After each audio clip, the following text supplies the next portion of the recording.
All right, so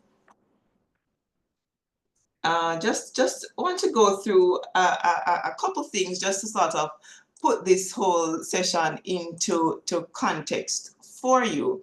So we've been sort of using the tagline, elevate your service, delight your customers, because that is what we hope that you'll be able to do after leaving this session and after, the other interactions that you will have around customer service.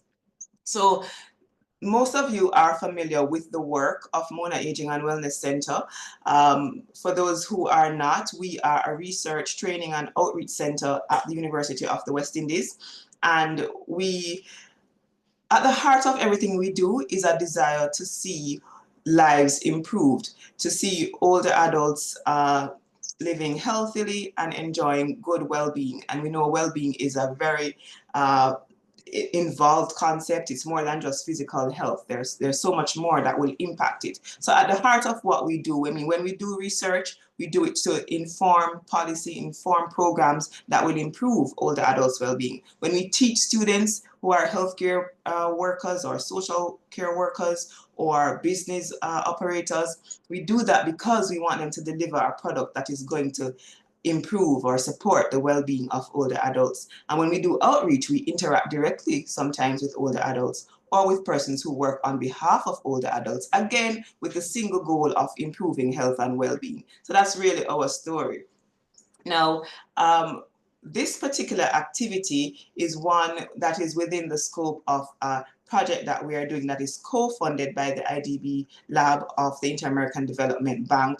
And the focus of that is community-based solutions to support older adults living well and remaining in their communities. And so we thought that it would be useful for us to gather a group together of persons who are providing, whether it's products or services to older adults, and just to see how we could strengthen their capacity to do so in a way that we know will serve the older persons well. And so that's what, that's the reason behind that. So we hope to achieve out of this session many things. One, we want to reaffirm to you that you made a good decision when you chose to work with or on behalf of older adults. It's a rewarding engagement on so many different levels. For those of you who are in business, we hope that it will be financially rewarding because that's why people go into business.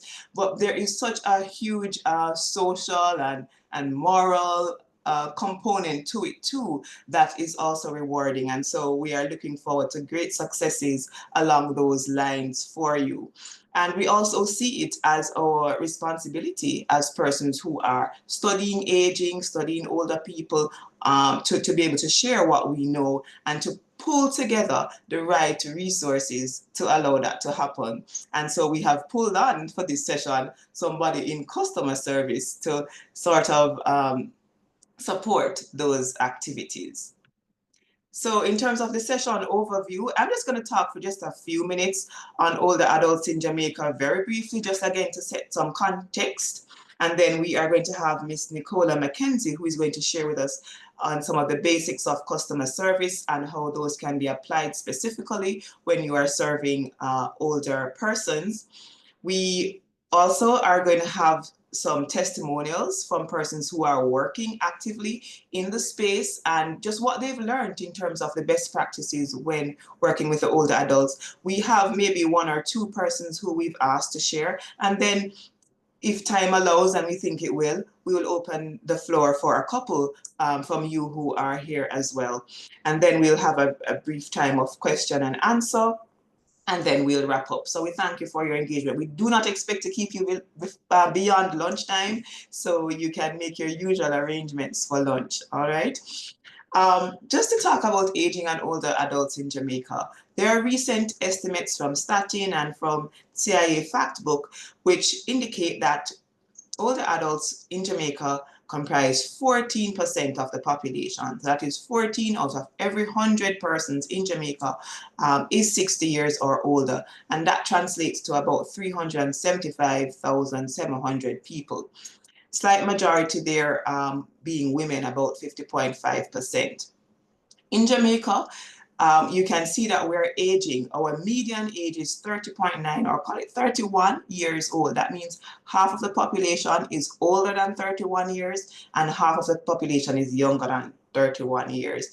In the 70s, that number was like in the early 20s. So we know that we are aging. Life expectancy at birth has also increased over time. It's in the mid 70s overall, higher for women at 78.1 years and at 74.5 years, just slightly lower for men. So we are having increasingly larger number of persons in our population being older adults. Now, what does that mean? There are definitely some challenges and there are lots of benefits and opportunities. As is everything, it's really two sides of the same coin. So in some instances, we will see rising healthcare costs because we know the risk of disease increases as persons get older. Because of the compounding of all these risk factors over the life course. So we will expect some of that.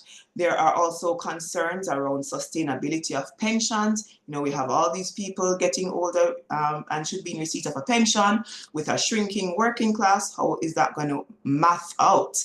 And then there are also some social issues around how do we engage and allow for the engagement of older people in society, and how do we avoid loneliness? We have shrinking family sizes, so the network is not like it used to be back in the day with grandma at home and a swarm of grandchildren around her feet. She never had a chance to be lonely. It's a little bit different now with persons having fewer children.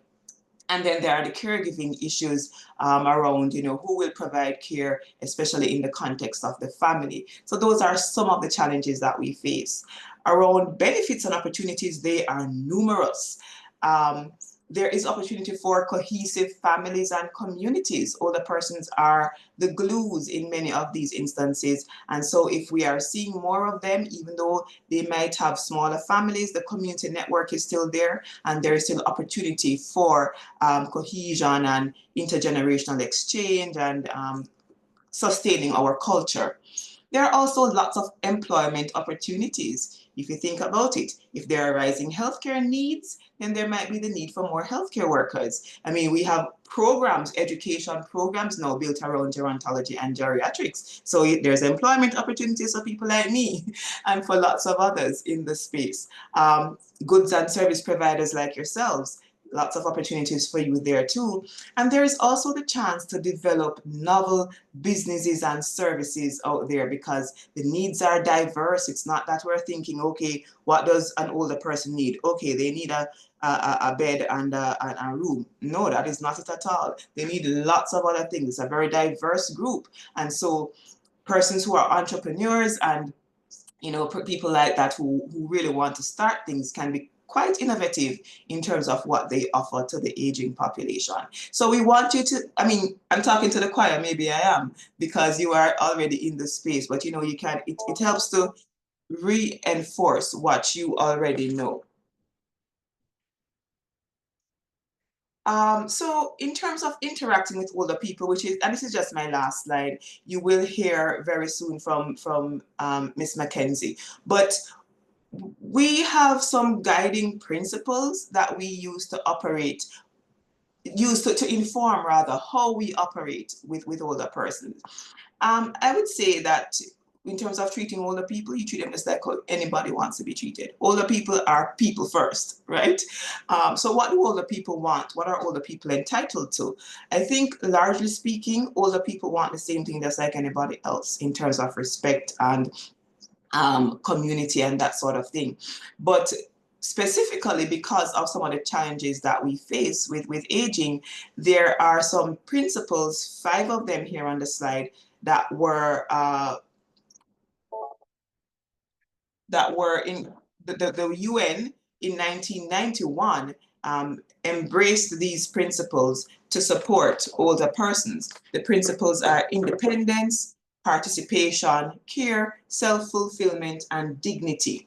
Now, these things can be, they're so broad that they can be adopted and adapted into just about any circumstance. So when these principles were first expressed, the idea behind it is that governments should do everything within their power to ensure that programs and plans relating to older persons and the society facilitate all of these things, right? But as regular people on the street, as business persons, we can also see how with our services, how can we support independence, right? How can we support participation? How can we facilitate care, self-fulfillment, and dignity in what we do? So if I were to suggest to you maybe just some general guiding principles that you could operationalize or you could use every time you want to do, it would be these three. Think about it. Older people want to be independent, want to make their own decisions, want to be allowed to earn, to be able to support themselves. Older people want to participate, they want to be engaged. How does our society facilitate that? How does what you offer facilitate that? Older people may need care, and when they do, they should be allowed to access those services at a reasonable cost, and also they should be served with dignity. So we're not thinking about, oh, let me help out this poor person, this poor old person. Sure, there are persons who need help, but the mindset is going to be one of how can I deliver this while retaining the dignity of the person? Because every human being has a basic right to dignity and self-fulfillment. Older persons are still making goals, still setting dreams, still having aspirations. How can we facilitate them in the things that we do? So if you are to think about your business, and that's a challenge I will leave for you as I wrap up my little segment here. If I were to leave you with one challenge, it is think about what you offer in terms of your business or your service or your product. How can you deliver these three things when you interact with older people? All right, so I am going to just stop right here right now, and in a little while I'm going to be turning over to our customer service specialist, Miss Nicola Mackenzie. But before I hand over to her, I just want to ask quickly if anyone has any reactions or any thoughts on what I just said that you think you'd want to share with the group. We'll have sharing later, but if you feel it's burning and you must say it right now, I do not want to deny you.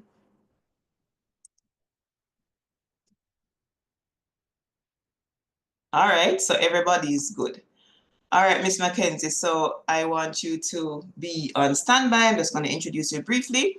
So Nicola Mackenzie is a results-driven and dedicated professional with 23 years of experience in tax administration, proven track record of delivering exceptional technical and customer service with strong reputation for integrity, accountability, and meticulous attention to detail. As a senior trainer, Nicola provides guidance through training on operational systems, policies, and procedures, and her exceptional communication and leadership skills have earned her multiple commendations from colleagues and customers alike. She's also a resilience and transformational life coach and a published author. She empowers individuals to overcome adversity and achieve their goals. She has expertise in personal growth and development that she uses to guide clients towards lasting transformation.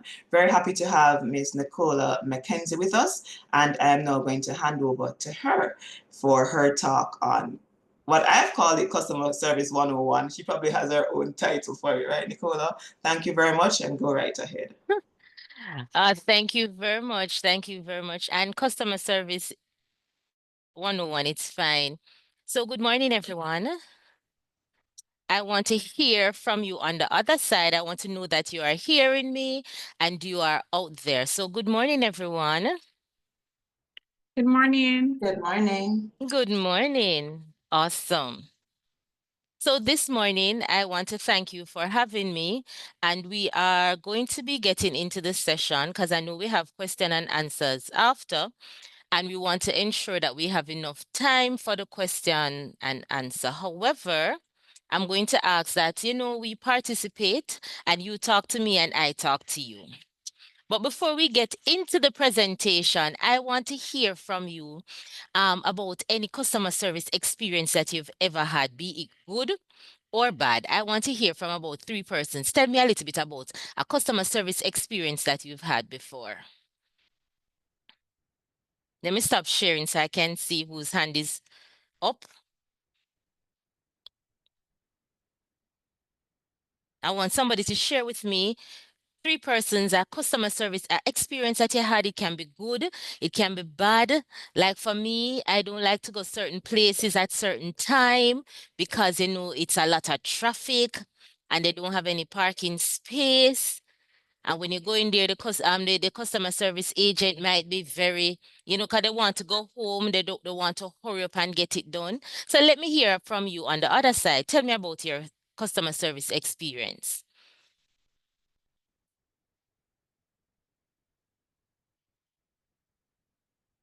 All right, go right ahead. Yeah, while they warm up, Nicola, I'll share mine. Yes. So it was a friend's birthday a few weeks ago, and we ordered a cake from a particular place that offers nice cakes. Mm-hmm. And they have a policy that you have to bring the receipt when you are picking up the cake. And Right. even though they have a record of it and everything, and you've paid in full, they still want the Mm-hmm. receipt. And the person who was picking up the cake forgot the receipt Oh. at their home. And so they live quite a bit away. So when they got there, they said, well, no, you need the receipt, otherwise it's going to be some amount of money. I don't remember what the figure was that you have to pay as a penalty for not having the receipt. So the person called their home and they got somebody to take a picture of the receipt. Receipt. And then they sent it to them and showed the agent. And the person at first was very upset and was saying, you need a receipt, you need the actual receipt. And for $300, I don't know if it's $300, and just walked off. Mm. So the person said, well, they need to speak to a supervisor because this is ridiculous. I do have the receipt. I've paid in full. I owe you nothing. It's me. You can confirm. Eventually, though, they got the cake without having to go back home for the receipt. But just the process leading up, so you just negotiating, is there another way that we Right. could work things out, was very stressful for the person because of the response of the worker. Oh, wow. All right, so that was one of a bad customer service experience. All right, so someone else, I'm waiting on 2 more persons. I want you to share with me some experience that you've had, be it good or bad, as it relates to customer service. Go right ahead, Yan. That's Yannick. Yes, good morning. All right. Morning. A simple one that happened to me recently. So, Mm-hmm. when you go to the supermarket and the bagger takes out your groceries in your bags to your car. I had a young Mm-hmm. gentleman, I would say university age or younger. He took my bags to my vehicle. I tipped him, and before he left, he went and opened my driver's side door, assuming the driver's side door was open to Wow. allow me to go into the car. Mind you, my vehicle does not operate like that. But for him to take that extra step, I said, Right. so much. I mean, your customer service is really on part. And she's like, it's every day, it's up there. I'm like, that's fantastic. That's But I'll open my awesome. door. Thank you so much. That is something that I've never seen anybody do it. And mind you, it might be his first job, nothing wrong with that, but he took the time to go above and beyond to open your driver's side door to have you sit in and lock it back after. Awesome. All right, that was good. One more person, share your experience from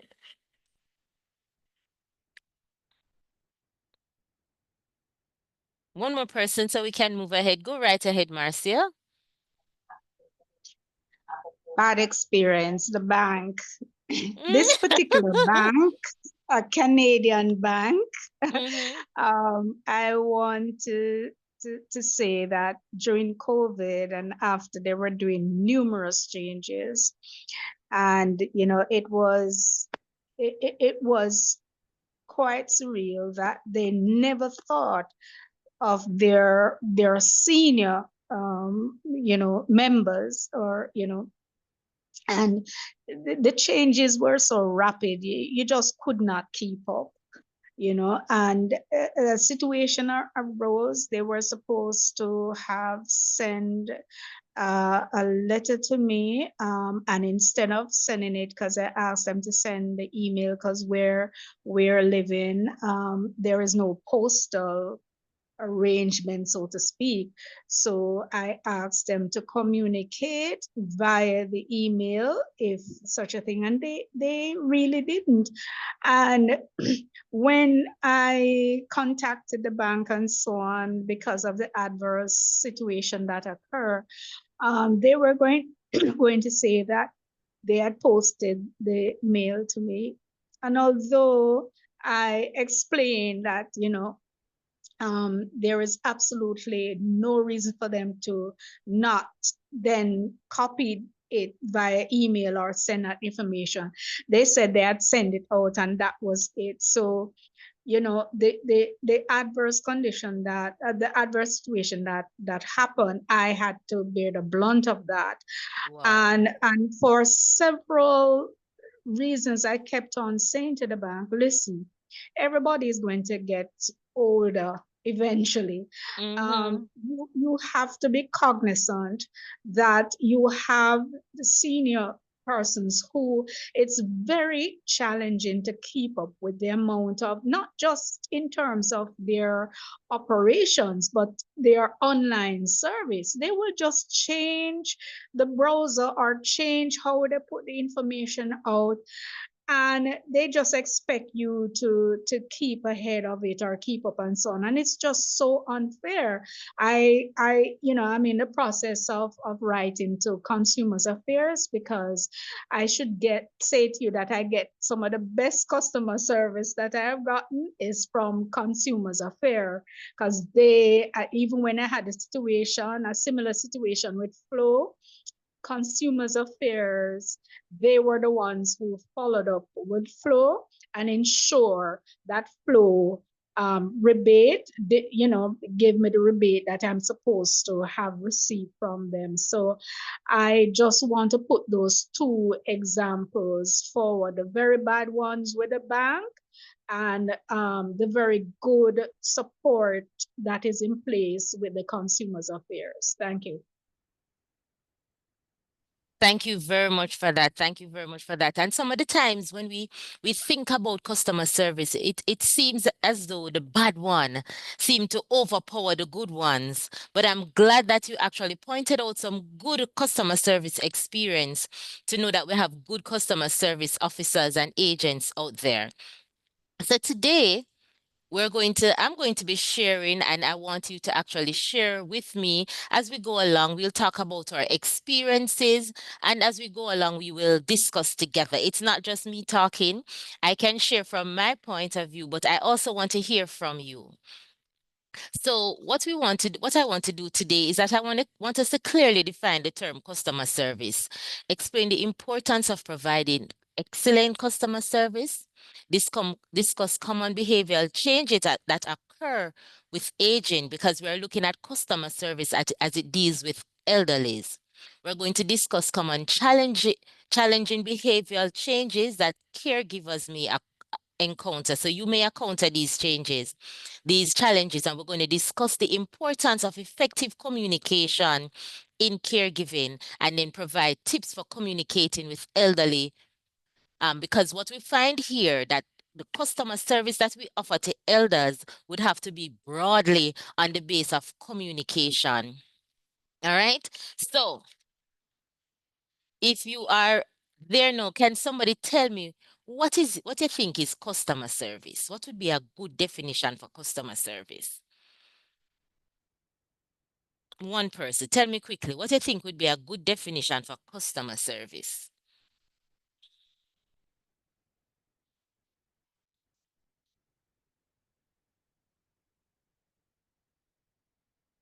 Miss Tyndale, I'm not seeing if anyone's hand is up, so I don't know if you can assist me with that part.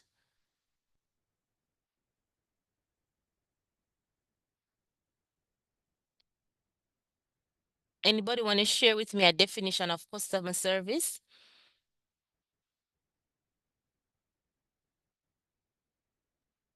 Are you hearing me, Miss Tyndale? Anyone hearing me? Yes, hearing you. Yes, we're hearing Okay. you.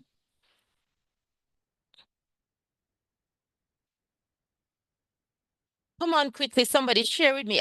It's not a right or wrong answer, It's just what you think customer service is. What is your own definition of customer service? Good morning, everyone. Morning. I believe that customer service is the type of service that you offer to clients, whether Mm-hmm. they're purchasing goods or service. Okay. So one of the things, thank you very much, that is SI. Thank you Yeah. very much. Customer service has evolved over the years. So at one point, customer service was just saying hi, or you call somebody and you just say good morning, and it never had to do with a whole lot of things. Nowadays, customer service go far beyond that. When you call a office, they're listening carefully. You have to see if they're going to say something a particular way. They have to greet you first. When you go into the office, you are expected to see somebody come at the door. Once upon a time, nobody have to open the door for you at certain places. Excellent customer service now is going beyond. So it's not allowing you to walk through the door like that, but it's to have somebody open the door for you so that you can come in, somebody to meet you on the floor so you have floor walking. So customer service over the years, it has evolved and it has changed. Anybody out there can agree with me that customer service has changed over the years? Man, put up your hands, man. You have to interact with me so I know that you're still there. Put up your hands. Yes, I'm seeing Miss Tyndale put up her hands. Customer service has changed over the years. And I see Miss Tyndale, look if anything is in the chat while we are going along, because I can't see what is in the chat. Yes, there is a comment from Angela Lee. Customer service refers to the support, assistance, and guidance provided by a business to its customers Mm-hmm. before, during, and after they purchase or use a product or service. Wow, and that is big thing, because when you go now, you hear what she says before you provide it, during the time and after. And some of the times we don't even care what happens after, right? We just want to know that we did what we were supposed to do, and that's it. Thank you very much for that. It's Angeli. Thank you for that. So today now, customer service now, it goes beyond, and we look at interacting with our customers. You understand, meeting the needs of our customer. So customer service, the experience of customer service before, during, and after.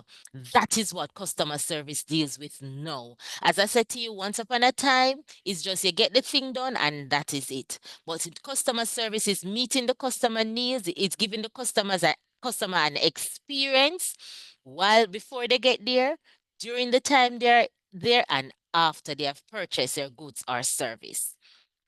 Customer service also the support that is offered to the customer. So once you are doing something, the agent is there. The agent is there to walk you through. The agent is there if you cannot do something to help you along your journey. So customer service is support. You understand? And some of the times, I don't know if you have ever been to an organization and you're completing a form and you're trying to get the attention of someone to assist you with the form and nobody is paying you any mind. That ever happened to you yet? They just walk past you. You're trying to get somebody's attention, and some of the time they even point you to a form on the wall, and you need to go and look at that to complete the form. But you're not understanding how is it that they get this information in this box. Anybody out there have ever have that experience before? Nobody raising their hand. Come on, man, talk to me. Have you ever had that experience before? All right, nobody talking to me. Okay, no problem. So customer service, yes, thank you very much, Tara.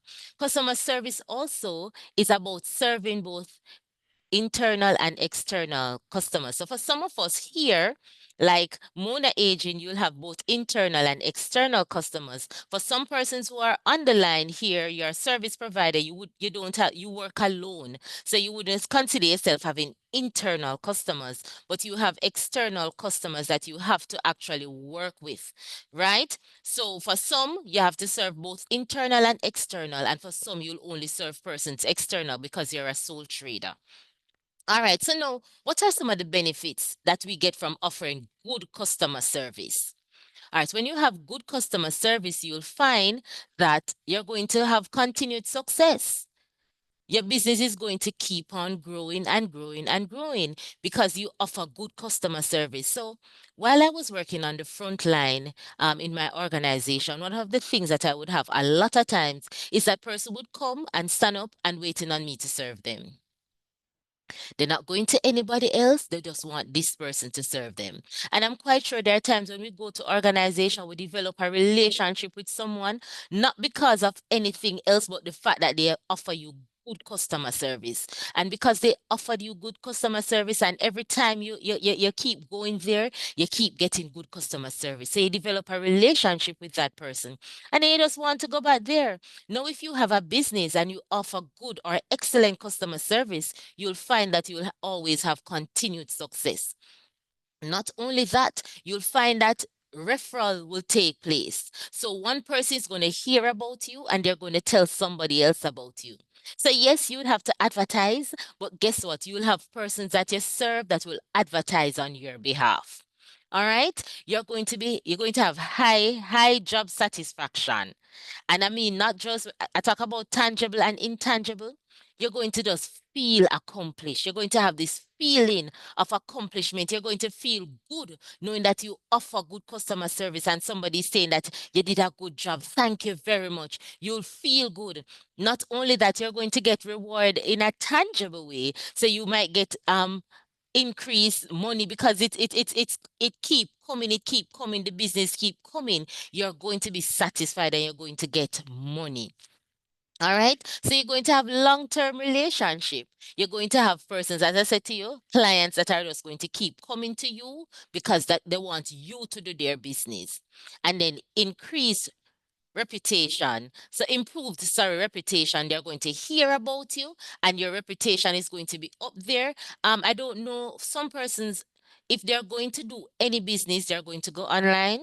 They're going to research. They're going to find out who they're doing business with. Nowadays, persons want to hear about testimonial. They want to hear that, all right, I bought this or I did this service here, and this company is excellent for whatever they do. This service give me a good, this company give me good service. I'm going to go back here. When persons see that, then they would want to actually come and do business with you. All right, so you're going to have a reputation, and people would say that your reputation precedes you. It simply means that you don't have to do anything. People are going to talk about you, and then others are going to, based on what is said, they are going to come on board and actually want to do business with you. So those are some of the benefits of good customer service. All right. Anybody else want to share any other benefit that they think there is when you come on to customer service? I tell you that we're sharing together, you know. And if you are in the service, tell me, is there anything else you think that will come from you doing a very good customer service, being a very good customer service agent?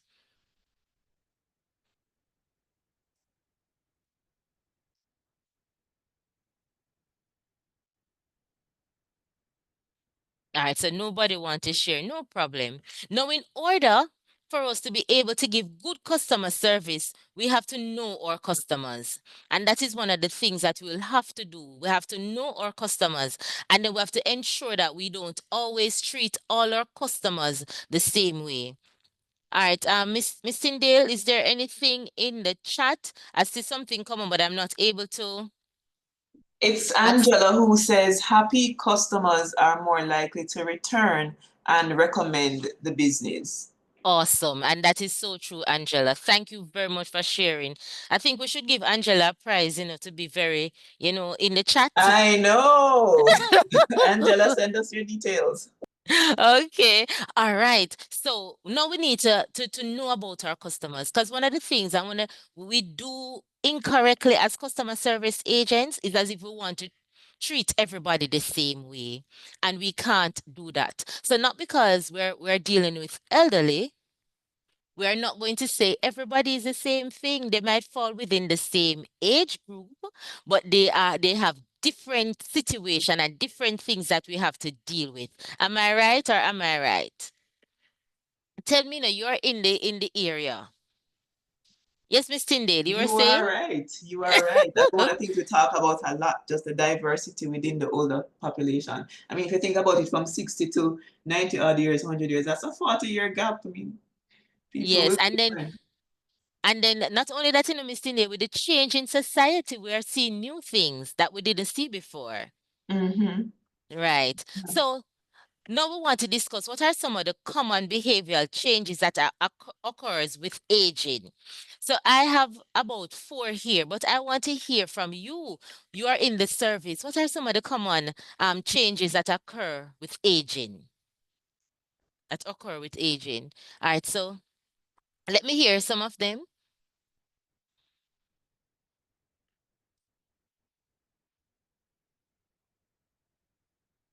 Come on, man, talk to me. What are some of let me give you some that I have, and then you can tell me if there's any more. So there's something in the chat. Uh,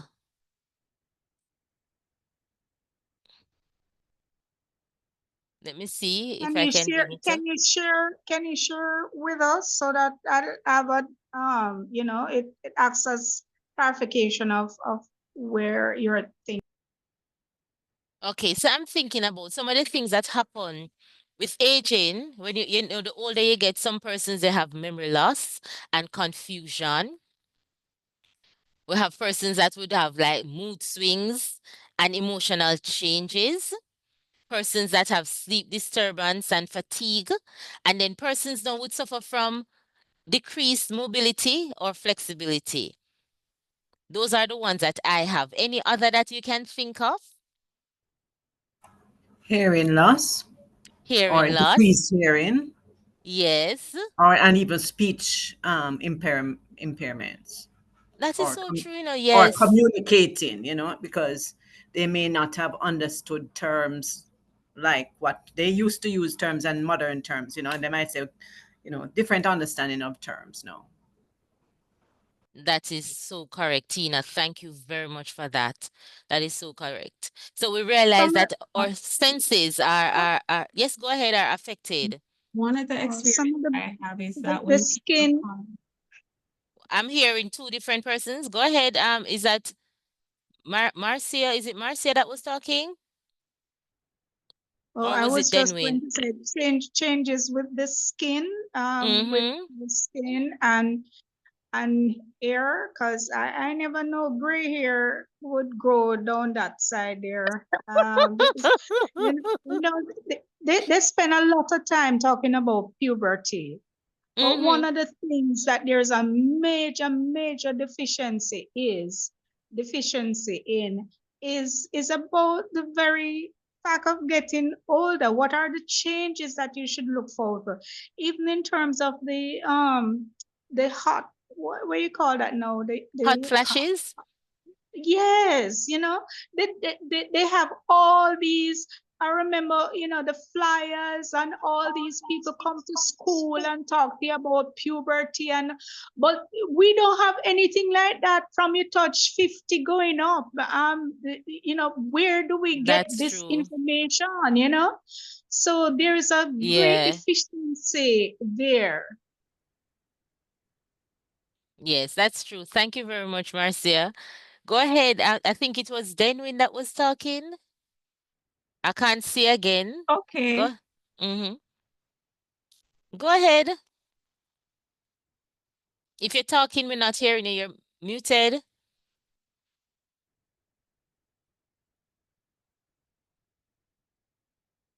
I'm seeing Yannick's hand. A behavioral change I can say it I've seen is fear and fear of the unknown, Oh, fear of wow. mistrust. Because they understand as they're getting older, they're more vulnerable. So what they could chance or do in their 40s and 50s, they're not willing to take that chance out of fear in their 70s and Mm-hmm. 80s. That is so true. Come to think of it, in a Yannick, I see. Unemployment. Un Unemployment and the pension that you were expecting, you're not getting it, or they take too long to start to pay it. But the unemployment, because a lot of these companies or entities, they start to release you from your 50s, and then, the onset of poverty, because I mean, you can't get to look after yourself and that sort of thing. You become dependent. Yeah, so we're seeing the fear right there again, the fear of the unknown, not knowing what to look for. All right, thank you very much. Is there anything in the chat? Mr. Nail, go ahead. Yes, I just wanted to respond. So Samantha said stubbornness, but I want to challenge Samantha on that for a couple things, because sometimes we call something stubbornness and it is not stubbornness. And sometimes too we call older persons stubborn, and it is just that they were always stubborn and now they've just gone old and they retain that stubbornness. But some of what we call stubbornness is actually just people wanting to exercise their own right to make their choices, because sometimes we want to force things on them, forgetting that they're adults. Adults have a desire to, not just adults, everybody wants to determine what happens to them. And so sometimes because people resist what we are trying to suggest, we call it stubbornness, but it's just somebody trying to exercise their right as a person to determine what happens to them. Okay, So thank you very much. just to balance the argument. Okay. Anazika has a hand up. Anazika, go right ahead, Anazika. Hi, morning, everybody. I find, just to add to what Dr. Tyndale said, I find that sometimes as people get older, because you're taking care of them, you want to be in charge and not see yourself as somebody assisting them.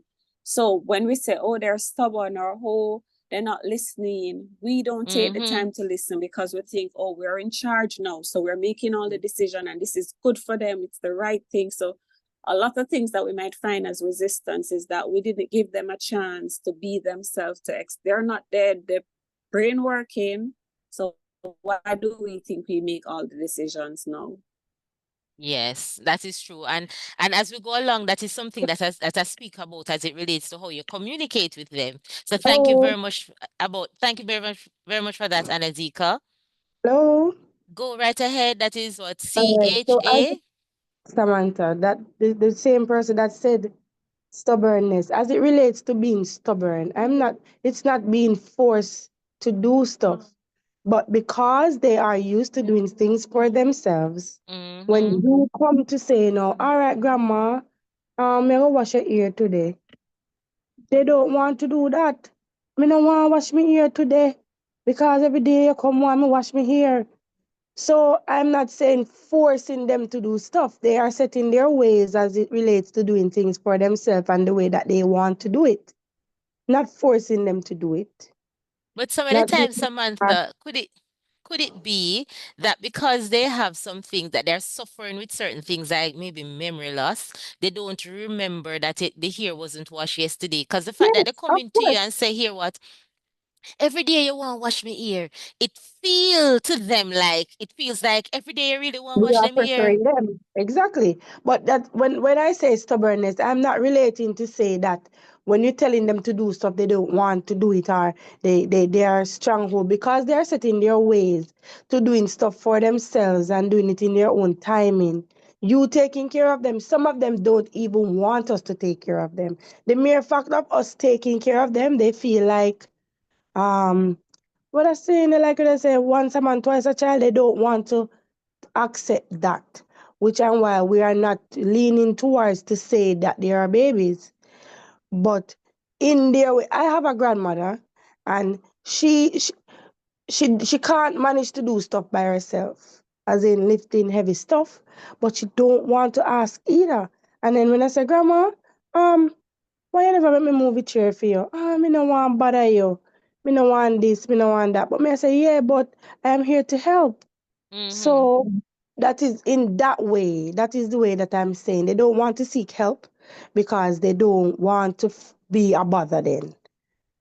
All right, and one of the things that I will talk about later down, Samantha, is not just about you have to foster, you have to develop is a different type of relationship. Some of the time it seems as if you're forming, is your grandmother, and your grandmother used to have a relationship, But it's to know that she's at this stage in life, it's as if you have to build a new relationship with the person. So it's as if you're not going to tell her anything. You're going to say, Grandma, what do you think about washing your hair today? It's as if you're going to have to talk to her differently.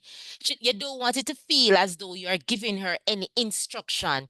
It's as if, to me, some of the times you have to allow them to feel like they come up with it themselves. Like they came up with it. Is you are suggesting it, but they came up with the answer all by themselves. You see, when they feel that way, they would work with it because they feel that is what is something that they are saying.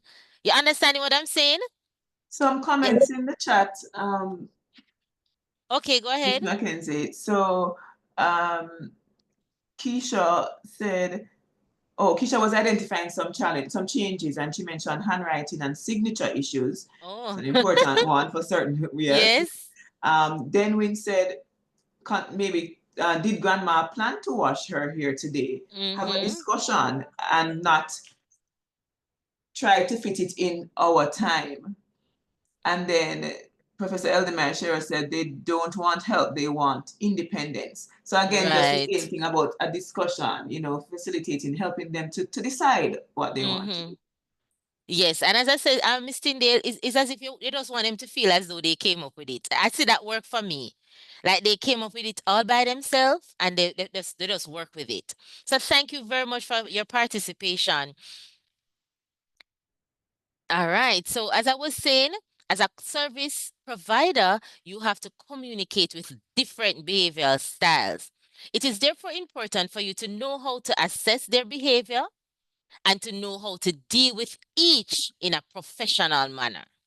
All right, so some of the behavioral styles that I came up and some of the challenges that we will face as caregivers, and I hear some of you might talk about it.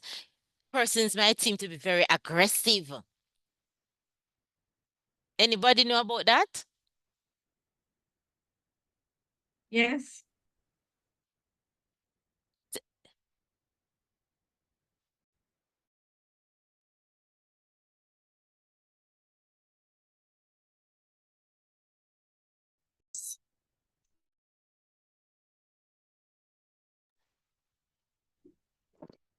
Oh, the mother's Hello? Are you able to hear us, Nicola? We are still here.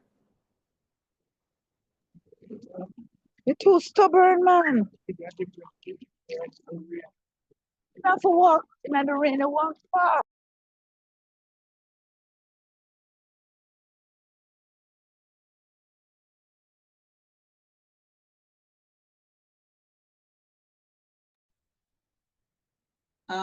Nicola, are you still with us? Let me see if I can find out what has happened to her. Oh, there she is. Sorry about that. Sorry about that. So sometimes persons are aggressive and they will be cursing. Anybody, that your grandmother was not somebody who curse, and when she get the older she gets, she start to curse and she start to murmur. Anybody like that? I'm doing a lot of check lot in one check. Yvonne? All right, talk to me. Can we identify with these challenges that are listed here? Impulse behavior, the hoarding, hallucination, anxiety. Talk to me, guys. Anybody can identify with any of these right here? Want to Yes, share a ma'am. quick Well, example for of my any of them? parents, for my Mm-hmm. for my parents, I can identify all of them, both for my mother and father, all of them, because even when my mother was the last to go, Mm-hmm. she departed in 2016, and I want to tell you, for years she lived until she was 84, and I used to ask the Lord. I said, "This is a Christian woman." She goes to a Baptist church in Tree, and I want to tell you, I had to call Pastor Taylor to come and talk with her because I never knew she had so much cuss word in her mouth. It was shocking. And I just could not deal with it because, I wasn't prepared. I just it was just shocking to me, to be honest with you. So, I mean, all of them I had to grapple with. So I used to pray to God. I said, God, please, if you allow me to live, long, please don't let me be like my mother or father. Oh God. Please let me a gentle spirited old woman. And I have an aunt. She lives abroad. She's now 99. And I want to tell you that she's now in a hospice, but she's a gentler soul. And she has certain outbursts, but it's different. So it's like when I'm talking to her, she has very good memory. She left Jamaica in 1942 during the World War. And she got married to an American soldier at the time. So she had her children, all 13 of them, in different countries of the world. And I used to say that I would like to be like her when she, now that she's older, because her memory is so good, so sharp. But Wow. I think I just want to be me, but a good soul, able to do certain things and so on. I really the mouth, and I've had to help out a number of seniors who I take them to the hospital for their clinic appointments and so on. And there is one in particular, she was upset with me and she stopped communicating with me. And recently I got a message from her. She wanted to ask me some questions. And to be honest with you, I'm praying about it because I don't know if I want to deal with her again. Because it's so challenging, it's really, really challenging. So hats off to It the is. caregivers. I think they need to have a conference or some seminars to help caregivers and to especially relatives and so on. You just don't know, you understand? And you don't, and it's really shocking and very debilitating.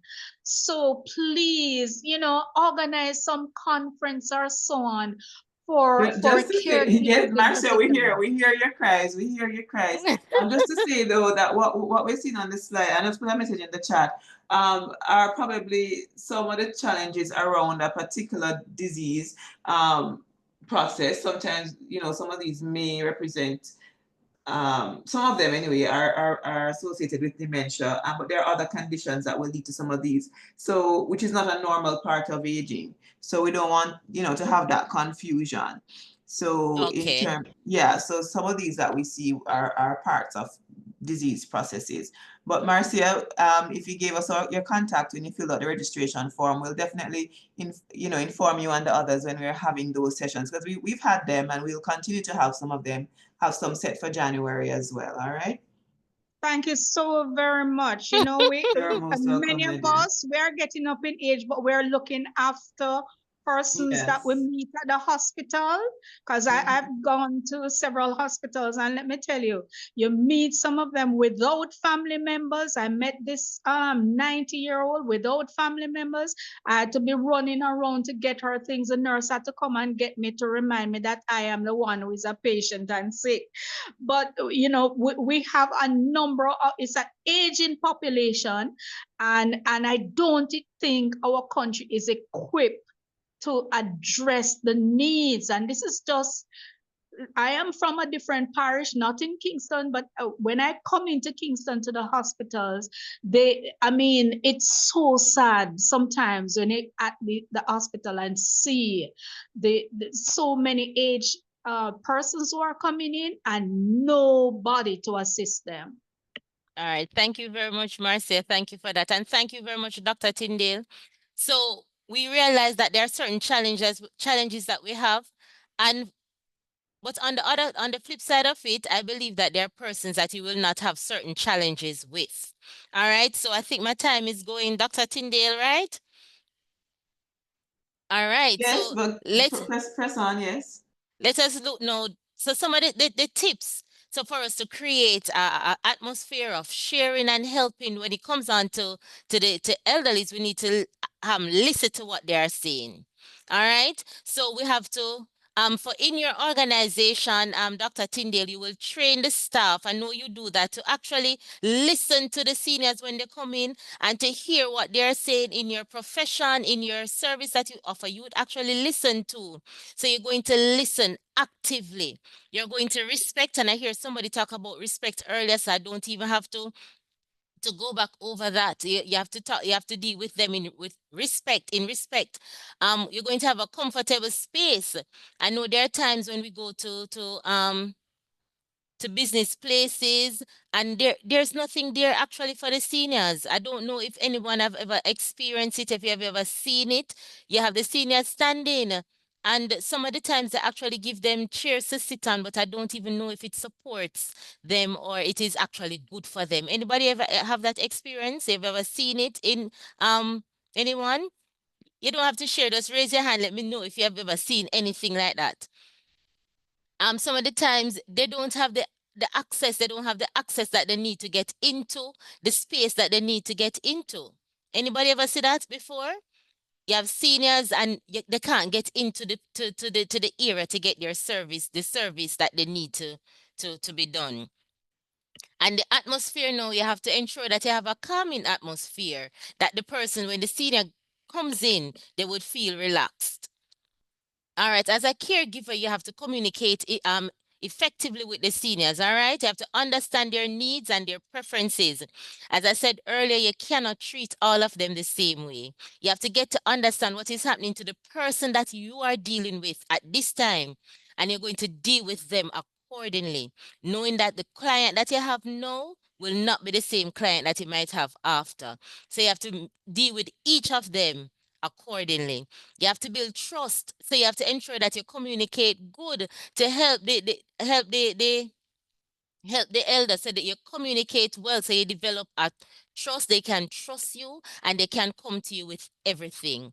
You need to prevent misunderstanding and error. So whatever it is that is communicated to you, some of the time you have to talk to them, you have to go back to them so they can understand, to ensure that you and them, you are on the same page. Somebody spoke earlier about independence. You have to support independence. You can't take away their freedom and allow them to feel that you're putting them in a straitjacket and they can't do what they used to do. Remember, they're used to their independence. So when you're going to want to take away all of their rights and take it away because they're old now and I'm looking after them, we have to ensure that we don't take away their independence. Whatever concern and anxiety that they have, you're going to deal with it. All right, so you're going to be there to provide emotional support and reassurance that everything is going to be okay. All right. You're going to facilitate whatever healthcare needs they have outside of you. You're going to ensure that it is done, and you're going to enhance the care experiences that they will have. All right. Good communication for them will reduce stress. And we know that stress can add to whatever that they're going through. Whatever the challenges, that whatever disease or whatever whatever they're faced with, it don't have to be any disease. Some of the times it's just because they're a little older.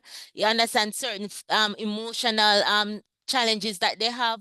It don't even have to be a physical thing, but if they are stressed out along with all that they're going through, it will actually affect them more.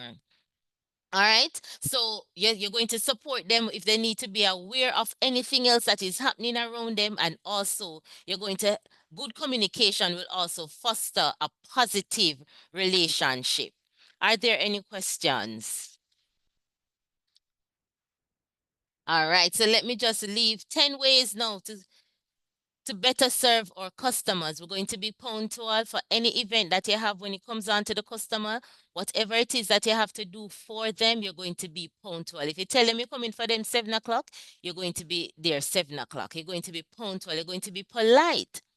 All right, you're going to get back to them promptly. Whatever it is that you have to do for them, you're going to get back to them. You're going to make them feel valuable. So hear what you're going to do, whatever need to be done. You're not going to miss your appointment when you come on to them. And if you're going to be late, you're going to communicate that with them. You're going to provide clear guidelines, whatever you're going to be doing, whatever you need to say to them, whatever instructions need to be given, whatever it is, you're going to ensure that clear guidelines are provided. Define your roles and responsibility. You're going to tell them, okay, I am going to be here with you. I'm going to be doing this for you, that for you. You're going to set out all the things. You're going to define everything. Be professional at all times. When they come to you for medical assistance, you're going to be professional. I can speak about customers who would come and they would tell me all sorts of things, but I know that here what I will have to maintain, and I'm going to have to be professional, not care what them tell me, because some of the time them don't tell me nothing clean and nice. But I have to ensure that I am professional. If you can go the extra mile, just as how the young man went the extra mile to open the door for the young lady, if you can go the extra mile for your elderly customer, do so. And finally, say thanks. You know, say thanks if thanks for coming, thanks for being here. Just say thanks at all times. So this is my little talk to you on customer service 101. Are there any questions?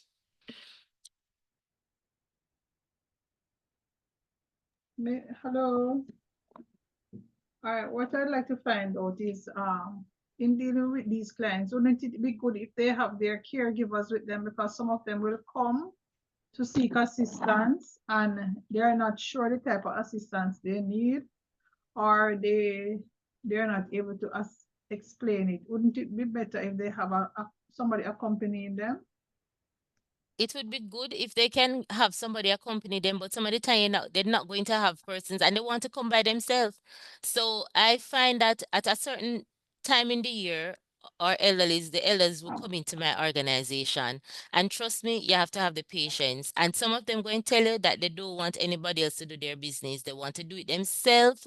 So it is just that some of the time it take a longer time because you have to sit down to try to find out what is it that they really want. And knowing that when you sit down with them to find out what they really want, they're going to tell you a lot of stories, but you're just going to have to be patient. But some of the times it will be good if the caregiver comes, but there are times when they really don't want anybody to come with them. And we can't send them back. We still have to provide the service. Okay. Yeah. There's a raised hand. Annie has a hand up. Who? Annie Watkins. Go ahead.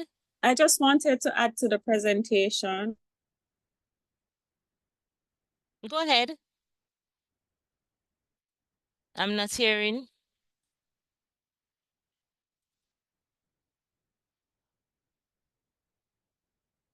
Dr. Tyndale, are you hearing? No, I think there might be an issue not hearing anything else. Good presentation, thank you. But also, I hear we're here to deal with some of the negativity that you get, especially when you think, hi, good morning, ma'am, how may I help you? And right away, the person is like attacking and lashing at you. I find that there are days when I have to say, can you just give me a minute, please? And I step away, come back in my office, regroup, and come back. Not every day I have that energy, but there are days when it's not easy as somebody providing the customer service. And sometimes, as you say, you go the extra mile, sometimes even providing the basic service, you yourself, in trying to provide it, that's getting the beating. You have to try to do a little investigation, because sometimes you are the person getting the weight, but it's not really for you, but you're the person here. So there are times as the customer service that it's not easy to provide it. And I'm just saying, guys, be strong. And that is true. I can say that is true. My office, working in my office, you saying something else? Okay, in some offices, you're breaking up.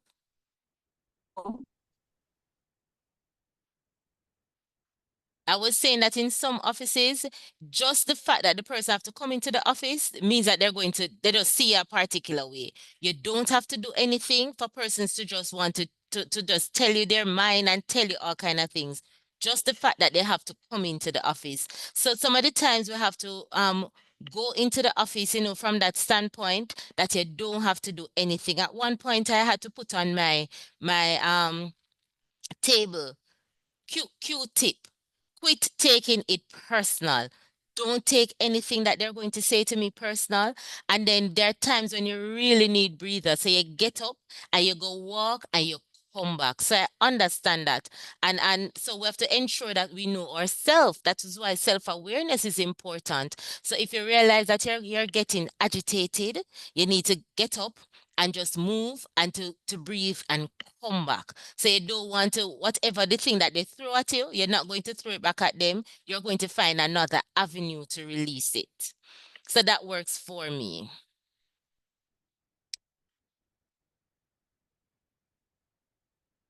Any other questions? I have a or- question. Go Do you ahead. think that there are some persons who are not built for customer service and that they should stay away from it? Ah, all That right. So last part, they can ignore that last part and answer the first part. for me, I believe that what is called best fit. I believe that there are persons that are built for this. However, there is something known as biological prime time, and some of the times that you find that at a certain time in the day, you'll find that the person energy is high, so you can allow them to deal with customers. So you'll find that at different point in the day, their energy is at different levels. So you're giving them the opportunity to go on the front line in the mornings when their biological their clock is very low. They tend to, that energy that they have to deal with customer, they don't have the energy, they don't have the patience. Because the biological clock at that time where the energy is low, it caused them not to deal with the customer a particular way. So your biological prime time affects how you actually push out certain things. So I believe that some persons know their biological clock is always ticking, so their energy is always high. So whatever time you call them, they will give you the best customer service. They'll give you excellent work. Right, those persons know, that they're best fit for customer service because most of the time they will be high on energy and you will get a good result from them. Other persons, it's not that they're not fit for customer service, but because of how their energy is, you cannot put them to work on the front line at certain times. But for me, I believe in general, certain persons, their best fit is not a customer service like that, a front line. It might be that they work better with just persons internal and so, but whatever job you do, you have there's some level of customer service to do. Yes, Don't I you was think just so? thinking that, yeah, everything would involve some Everything. level of it. But I Yeah. believe your prime time has a lot to do with it, your biological prime time and self-awareness. Thank you. There's something in the chat. I think Dr. Hilton Kong was responding to, she was adding to your tips that you provided at the end there. So she says, also say thanks for any feedback they provide, good or bad. That's true. Oh, yes, good or bad. Because some of the time we take offense to whatever bad is said, but if we look at it, it can actually enhance whatever we do. So thank you very much for that, Doc. Keisha, I don't know if you want to elaborate a little bit more. Keisha mentioned loneliness and frustration, but I'm not sure in what context. Maybe it was something that we had said earlier. Okay. Oh, you're reading in the chat. Let me In the see. chat, yes, in the chat. Mm-hmm. There's a All right. comment in the chat. I have an issue with customer service offered by BPO operators. I think that's Denise. You will have Yes. to explain. Maybe because they're fast paced, they tend to. I'm not sure. I've not have a lot of interaction with them, but the few that I've interacted with is as if they're fast paced. They just want to get the thing done. I don't know if that is what you're talking about. I'm not sure. No, I'm not. I'm talking about them, how they speak to you. Oh, they I'm speak. not Oh. everybody's dear. They are very Oh. unprofessional. Oh, okay. I've And not you get had that put onto experience. any of them. You phone JPS, you phone the bank, you get put onto these operators, these obvious youngsters. Oh. So as a senior, I object to being called my dear. Oh, I okay. don't find it Understand. professional. And it immediately, I figure they And they have- darling. Sorry? Oh. And darling. And darling. and they have Mm. scripts, so they don't listen to you. Oh, that means it's how they were trained. That's my point. And Mm-hmm. the training needs to you have to take into consideration. But the dare and the darling doesn't work very well for me, for somebody I don't know. Okay, understand. And they introduce themselves as Miss So-and-so or Mr. So-and-so, but you are automatically by first name. Oh. But they are Hmm. not. They are not. They want to be called Mr. or Miss. That is something that they would have to change when they're doing the training. I've not had that experience, but that is something that they would have to change during the training. But I suspect if you ask the group, I'm not the only one that has been called. Well, somebody just said darling. So Yes, I'm not the only one. Marcia was sharing too. You are so right, so right. It's the training, and not only that, they don't have follow. They don't Oh. have people who actually are properly trained in customer service to do the follow-ups that are necessary. You know, ACA's oversight, that's Mm-hmm. not happening at all. Oh, but and I would think they do, because I am thinking that they have persons that they would say that this call is monitored. Because normally when you call, you hear that it Yeah, is no, monitored for I agree with Marcia on that one, 100%. They never call you back. They always say, Oh. and somebody will give you a call back. That's the phrase they use. We'll give you a call back. Can we give a call Oh. back at this number? It never comes. It never comes. You always have Oh. to go back. I have noticed that for true. And you know what would be good too? You see, these things that we realize that we don't like because they're bad customer service. If we should just try to ensure that it don't happen in our organizations. You understand? So we always try to call back. Always. And it is said that we should over promise and under deliver as customer service agent. So like a service, Under you know, that promise and over deliver. Mhm. right. So that's a service that you know will take 40 hours. You tell them that they'll get it in 48 hours, and then you give it in 40 hours. You understand, something like that. So you give, and then you still give yourself a little room. So things like that we can actually do to actually, you know, ensure that we give excellent customer service. But the whole thing about the darling and the dear, I think that something like that, maybe persons would have to write to these agents. And I don't even know if the trainings are done locally, but that would be something that need to be looked into. All right. If there are no more questions or Also statements. point out that a lot of seniors do not appreciate being called by their first name. Okay. That's not something that was done 50, 60 years ago. And a lot of the customer service agents automatically assume first name. Right, because when you call Flow and Digicel, the truth is that they ask you for your name, and they address me by my first name. I know that for a fact for Flow and Digicel. They do that. So these are some stuff that we need to take in mind, and we need to consider these things, service providers, that we are not going to do these things. We're not going to address our customers like dear and darling, and we try to say Miss or Mr. So you know, we have that the respect is maintained. So they will tell us that even when you write a email, if the person you're writing to, if they don't address you by your first name, you continue you maintain that relationship. So we have to ensure that we do that respect at all times. I have a problem. Okay, Miss Francis. I Francis, know, yes, good morning. I just morning. saw okay. I have a problem.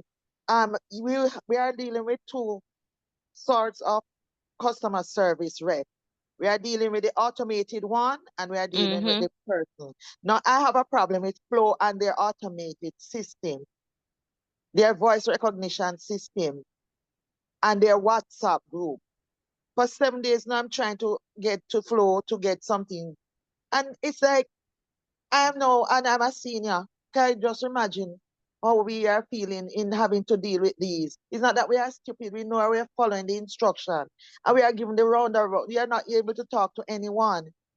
The machine And putting you there and there, and then when you reach WhatsApp, when you put your WhatsApp, say that a customer service will get, person rep will get to you, and nobody gets to you.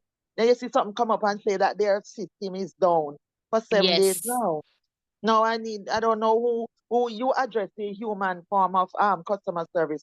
Who do we go to get make complaint about the automated one? and it's the same company that we have to go through, because I've been having that challenge for the past 3 days. I've been trying to get through to somebody at Flow. I want to find out why is it that I'm not having any service, and all I keep getting is they transfer me to their WhatsApp, and then they hear that the service down, and it has been happening. So I can identify with this Flow one Sorry right about that. now.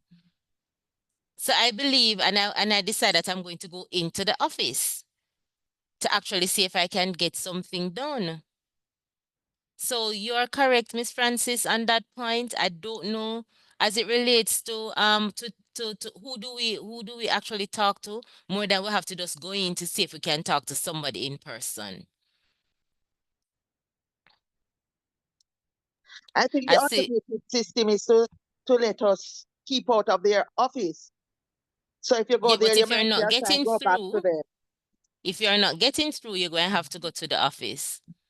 Yes, but a senior may not have a drive, may not have somebody to take them. Not always easy for a senior to go to an office. That's true, and that is why we talk about it have to be, your service have to be accessible, not only when you get to the office, but you need to be able to get information even without going into the office. So you are correct. So and as I said to you, as it relates to Flow and Digicel, I'm not sure. We're just gonna have to, if you can't go to the office, we're gonna have to keep on calling. I don't know if there are other agents that we can go through to get to them. That is the other route we can see, if we can go through other agents to get to them. Dr. Tyndale, I see there's a comment that this training needs to be expanded to include the banks, hospitals, Flow, Digicel, NWC, others. Yes, you know, we agree. We agree that we really need to expand for true and include the sensitization, because I think persons are not aware of what people go through on a day-to-day basis. So they create their systems, but they are not thinking about the diversity in the customers that they have. And so their system might suit a particular type of customer, but not everybody. I was wondering, Right. and I don't know if you can weigh in on this, Miss Mackenzie, about the role of, you know, what are the avenues that you have? You know, I know back in the day, people are upset about a service, they'll probably write a letter to somebody. You know, I don't know what is the new recommendation. You know, do we try to get, you know, an advocacy group going to and try to approach like the OUR? You know, what do we do for especially these telecom companies? Is the recommendation now You'd to have do to find out something who is like the that, like a regulating letter? body. Mm-hmm. It would have to be through the regulating body, whoever is the regulating body, whoever, you understand? Those are the companies would have to go to. I don't know. I know we have OUR for some of the offices. Who consumer affairs, I think consumer affairs too, we can talk to them. So it's Yes. whichever body that regulates them Mm-hmm. is the body that we're going to go to. But I think before we go to the body, we need to see if there's a way that we can deal with it from the inside. Because I know when I had an issue with JPS, they wanted to find out if I tried to do anything internally before I actually come to them. Did I reach out to a supervisor? Did I speak to somebody, ask for somebody who is in charge? Did I write to them? They asked me to provide letters that I wrote to them. So before we actually reach out to the regulating body, we need to reach out to the persons who will have the issue with, and persons at a higher level within the organization. Mm-hmm. But Okay, don't thank you you. have to go through We a number to get to the person? And I'm you're not not here. able to, and you're not More than able one to. person's talking at the same time, not hearing. Oh, sorry, ma'am. Let me somebody else talk. mind that these regulators' salaries come through these service providers. I didn't hear clearly. Can somebody?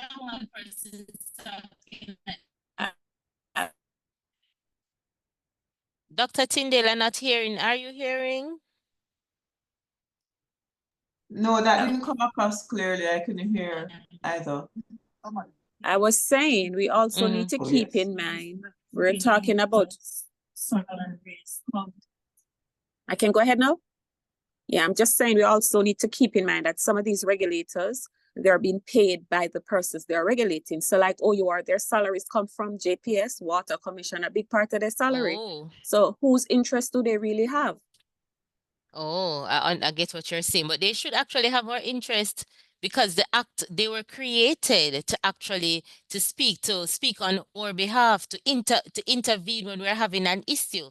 That is why the body was created to regulate the standard and the policies and the procedures. So based on that, no, if we don't get any reprieve from them, we have to move to another level to say that OUR did not give us and we didn't get any justice from OUR. We're not getting anywhere with OUR, and then no, we can actually take an action going forward. So yes, OUR might pay them, but OUR was created for a reason. The act created OUR for a reason, for them to regulate certain things. So they need to do what is it that they were created to do.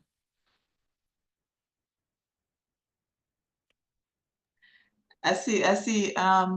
I'm gonna call her our resident optimist, Keisha Sherman Howell, asking, can anyone name organizations providing good to great customer service for seniors? Yeah, I'll throw that one out to the floor. Yes, I'm not sure. Yes, Yes, okay. somebody say yes. Somebody said Go right yes. ahead, Let's then hear them. tell us about it. Muna Aging and Wellness. I was about to say it, you know. All right, that's good. Anyone, consumer affairs is another good one. Okay. Okay. Well, that's good to know because we need to appeal to them for some of these issues. Dr. SI is Tyndale, talking, but I'm good not job on hearing. your side. The Poor Relief Department. The poor, I don't know. I'm just asking. What about NHF? I'm not sure. I've never gone there. I don't know if they provide good service for the elders. Yes, somebody say yes. That's And the NHF. Poor Relief Department. And Poor Relief Poor Department, Relief? we are hearing from SI. Yes, ma'am. Okay. All right, so I do hope this is answering your question. Who asked the question? Keisha? Was it Keisha? Yes, Keisha. Yes, so I do hope that answer your question. Awesome. One issue is a national ID. I'm not sure what's that saying. Doc, I think I went over my time by far. Okay, thank you. But thank you very much. Thank you very much, Ms. Mackenzie, for sharing on what customer service is and how it can be how the basic principles of customer service can be applied, and also some tips for us and for service providers on how they can enhance their service delivery. We have a little time for testimonials. Sorry, Doc, I'm Yes. seeing a question here. When driver's license is no longer easy to seniors? Oh. That is a question. When is driver's license no longer easy to No, seniors? I think she's saying that she has an issue with the national ID. And then what happens? Some people don't have national ID, and when you reach a certain age and your doctor can verify you to drive, then what does a senior yes. use for an ID? And the cost of passport is very expensive. And if you're not traveling, why pay for a passport? But if you don't have certain documentation, it's not easy to get the voter's ID, which is what she ID. Oh, okay, understand. So I'm not sure. I know that we have NIN that is on board because it started November. So I'm not sure. I'm not seeing where you have an age limit on that one. So maybe that is what we will have to maybe think about using. All right, back to you, Doc. Sorry. Yes, thank you. No, so we have, let me see, just make sure that they are on. We had a little section where we wanted to have some persons who are actively engaged in providing service to older adults, different kinds of services, not just healthcare, different kinds, to just share briefly on some best practices that they have learned, you know, and they can recommend based on their experiences. So I am going to ask for Yannick Lee to start us off, and just for her to share what she has learned that she can recommend to somebody as a best practice for providing service to older adults. Thank you, Dr. Tyndale. Are you able to hear me clearly? Loud and clear. Okay, perfect. All right, some things that I've used in my service, which is age well support, which we've touched on during this session. Punctuality is a first impression. Before the person even meets you, maybe they spoke to you on the phone, but if you make an appointment and you say you're going to be there at 10 o'clock, best believe you should be there by 15 minutes to 10, actually, not just 10 o'clock. Ensure that because punctuality is something that I believe older adults value and take it as important. You can't waste their time, just like how you wouldn't want anyone to waste your time. Manners, simply good morning, and touching on the vocabulary of how we address older adults. So I agree with what was spoken about dear and darling. I really dislike when I hear it, when I hear others, older adults being spoken to in that manner. Another one is auntie and uncle. And I think a lot of younger persons believe saying auntie and uncle is a respectful way. I mean, I can ask in this group what their opinion is on the words auntie and uncle, but I don't think it's something respectful. I think the most respectful you can say is Miss, Mrs., or Sir, and their last name. If the older adult then says, no man, call me by so-and-so, allow them to tell you, no man, it's okay. You can call me, you know, by my first name or call me by my pet name or whatever name that they prefer. But you should first start out at the higher level, which is Miss, Mr., Sir. In terms of body language and monitoring your non-verbal behavior, that is something that I've also experienced. Maintaining eye contact when you're speaking to older adults. Give them your eye contact. Make sure that you are giving them your full attention.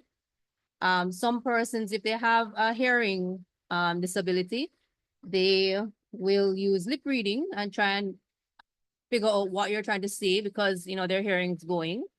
However, if you're not verbally communicating and say you're just going with them to a doctor's appointment or the bank, sometimes sitting beside the person instead of in front or standing up away from them. So just sitting beside them, you know, while they wait on the service, that shows a level of support versus one that you are above them or higher than them. So on their own level.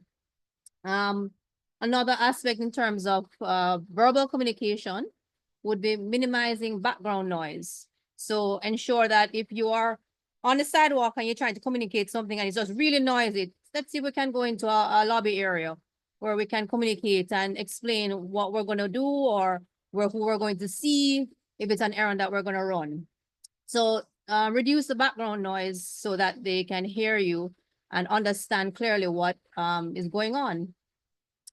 Those are a couple of things that I've used and I've also witnessed as well that I think will work for us as we continue to serve our older adults. Thank you. Thank you so very much for sharing that with us, Ms. Lee. I'm just going to open the floor to one other person just to share what they would recommend. You know, hands down, you'd recommend this always when you're dealing with older persons because we want you to be able to learn from each other. Some very good tips there, punctuality, the general thing about respect and how to and non-verbal cues, you know, how to optimize those for the conversation. But is there anybody else who wants to just share a couple of quick tips that you found that work really well?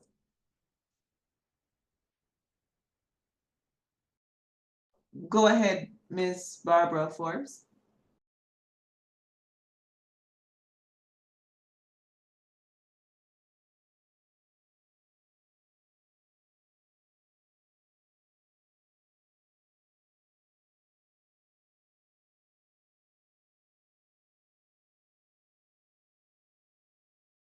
We're not hearing you. I hope you're not speaking.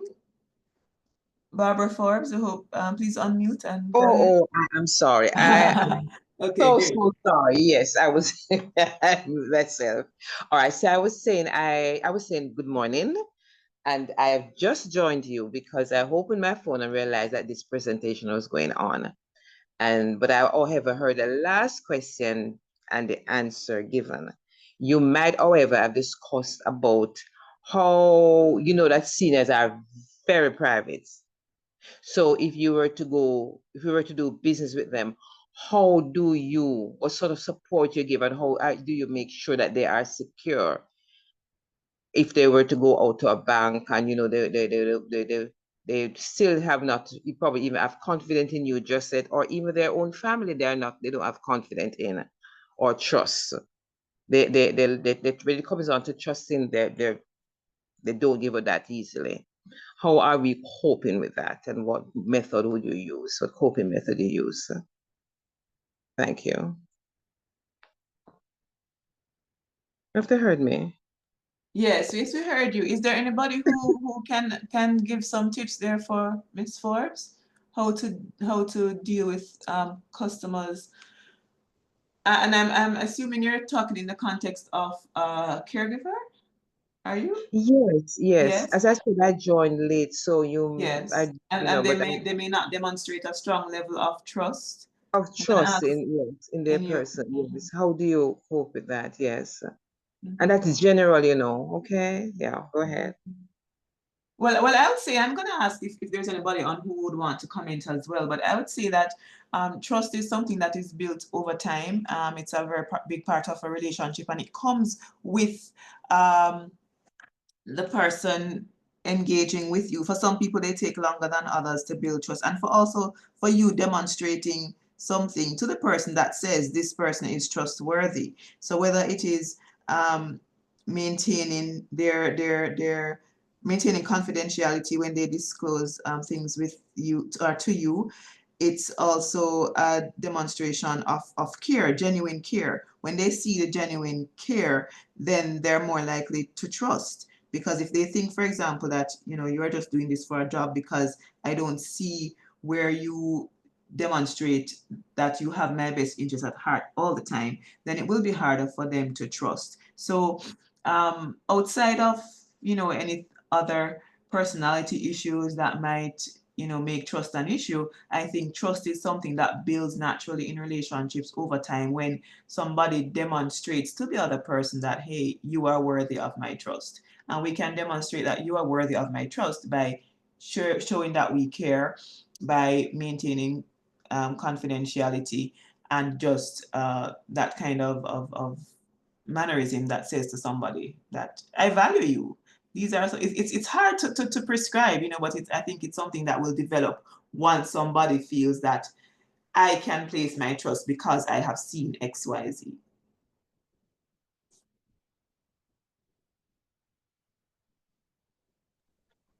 Okay, because I see a lot of seniors on the road all by themselves doing transaction, and I must confess though, I really don't.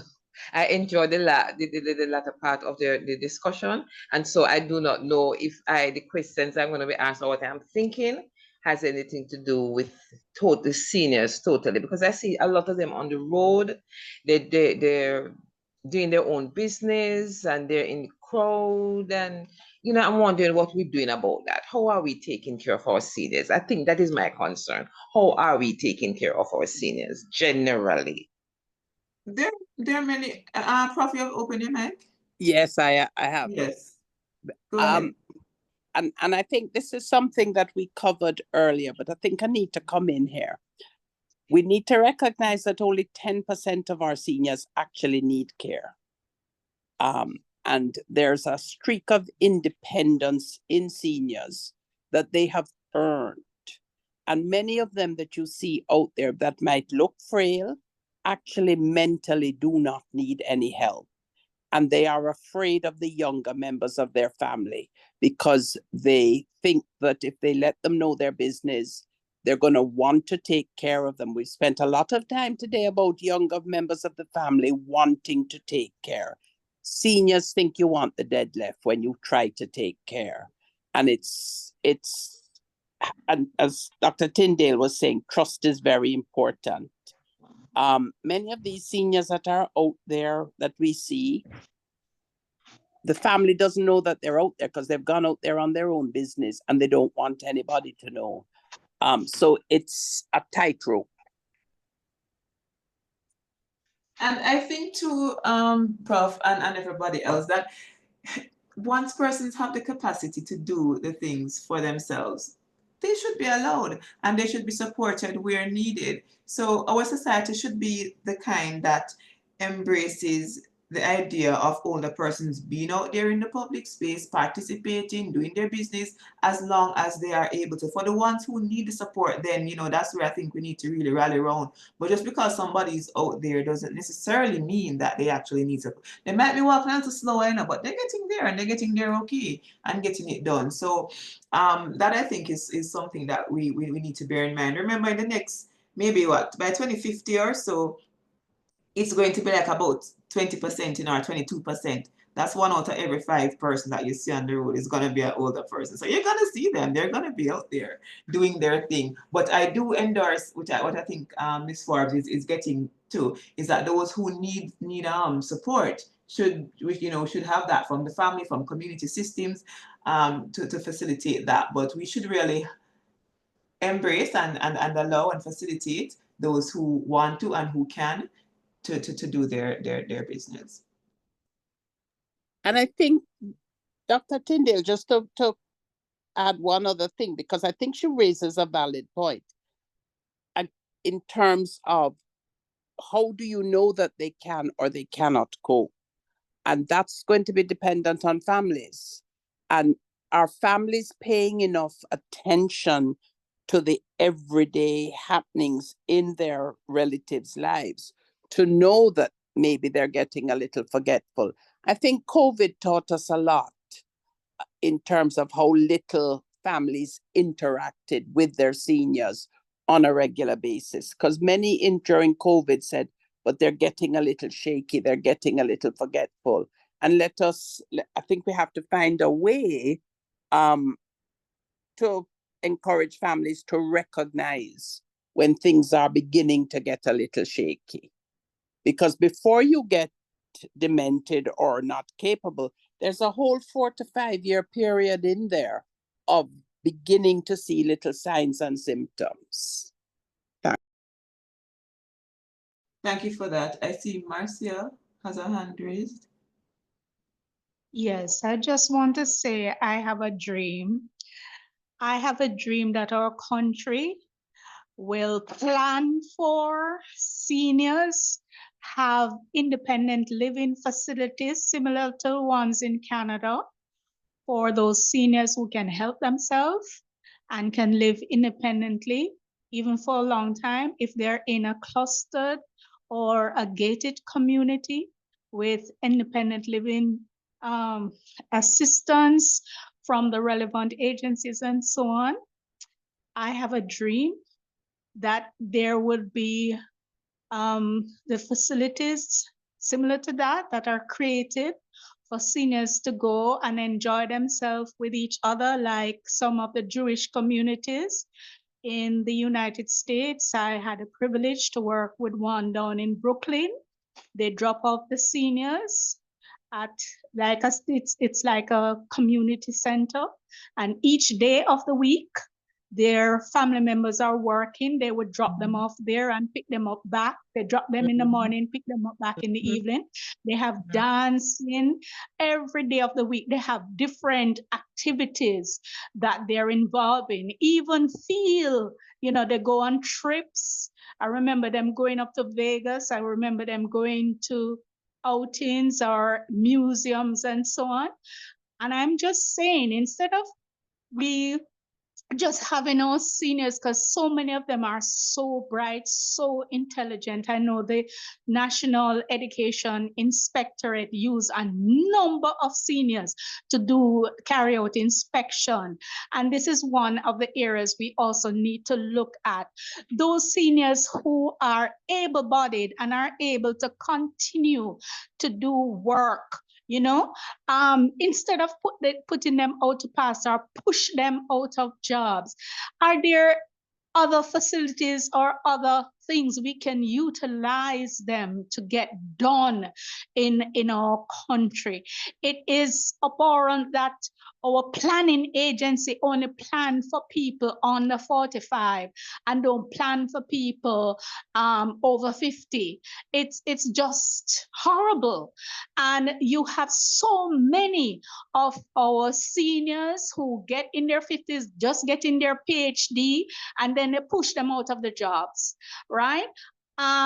This is not a good sign for our country. And I just think that we need to have adequate facilities that are built for them, and also not to take into consideration family, because family, it's so inflexible in our communities. Many families migrate.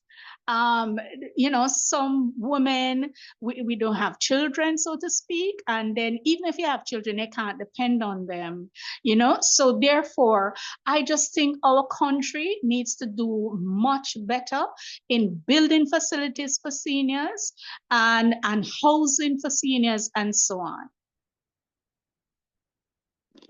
Thank you, Marcia, for sharing those thoughts, and just putting a plug out there that some of what you shared regarding the day center is something that we are working actively on, and you know, there are some arrangements already in place through the National Council for Senior Citizens, for example, and other entities that are trying to provide the type of engagement for which you speak. It may not all look like, you know, one place where people go for a day, but there are different approaches being utilized now. So we'll keep you all posted, and we thank you so very much for your engagement and your attendance today. I really do hope that I mean, there are so many things. So this session was targeting customer service, and even throughout the discussions, there were so many other things that came up, which have reinforced to us here at Mona Aging and Wellness Center the need for more engagement with the public around some other larger issues in aging. And that is something that we are actively pursuing, and you will hear more, you know, from us in the next few weeks into next year. So very, very thankful that you were able to make it today. And we're going to try this again. We see the recommendation regarding the organizations, and we're going to take that into consideration. I want to say at the start, I had asked you if you could, somewhere toward the end, and the time is coming up now, to just open your cameras briefly so that we can just get a group photo. Because, you know, if we were here in our classroom, we would have had a group photo at the end. So I really do hope that you are able to turn. Thank you, SI, first one up. Woo. To open those cameras. Thank you, Samantha. And I see the cameras opening. Unique. All right, awesome, Adrian. Just so we can get a group shot, I think I'm gonna ask who is my tech support. I think I have a couple of them on, but just guys, please just try to get some pictures of our group. Let me turn on my camera. Okay, so it might take a couple shots. So let me know, guys, when you've got shots of everybody, okay?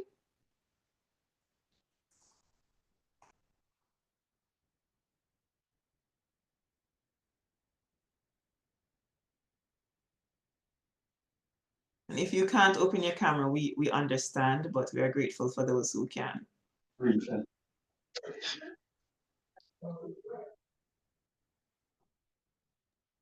I can't open my camera. Shirley Willis can't open her camera. Okay, thanks for telling us. Got the pictures, guys?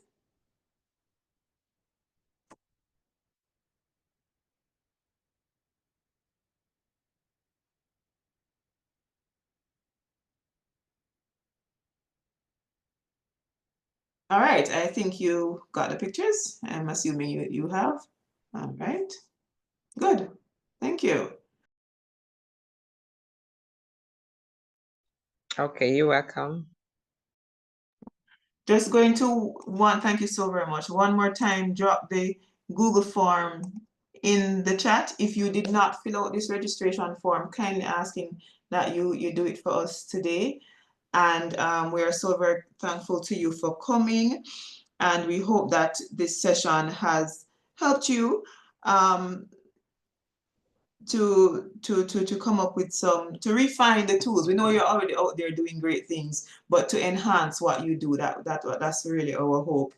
And so we are going to let you go. But I also want to remind you, I know some of you would have started seeing the communication already. December 12 at 2 p.m. Put it down in your calendars. We are having a session called Silver Bells. And that session is really geared towards helping to support you as you plan for Christmas celebrations with your older adults. We know many people face a lot of challenges.